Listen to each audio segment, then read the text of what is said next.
Isang sawa nahuli ng isang residente sa Santa Barbara, Pangasinan. May ulat, CJ Torida.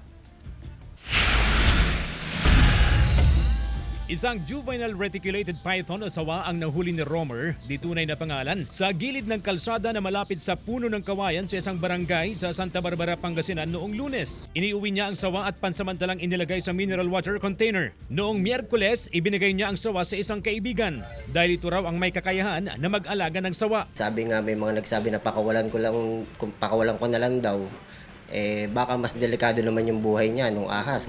Kaya lang hindi ko kasi na maasikasong dalhin sa DNR para sila na lang ang bahala kung anong mas magandang gawin. Ayon sa pamunuan ng Municipal Environment and Natural Resources Office ng Santa Barbara, Pangasinan, karaniwang lumalabas ang mga ahas tuwing may pagbaha sa lugar. Kaya hinihikayat ng mendro ang publiko na ipagbigay alam agad sa kanilang tanggapan kung may namataan o nahuling ahas o sawa sa kanilang lugar. May batas at kaukulang parusa sa sinumang manakit o pumatay ng isang wildlife na nakapaloob sa The Wildlife Resources Conservation and Protection Act o Republic Act No. 9147. Ito yung pwede silang makulong.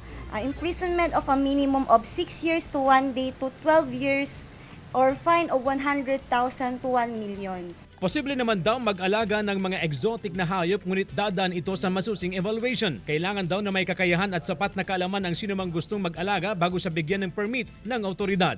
Hinihikayat ng mendro ang nag-aalaga sa nahuling sawa na dalhin sa kanilang tanggapan para sa nararapat na disposisyon. Kasama si Ron Taniedo, CJ Torida, One North, Central Luzon.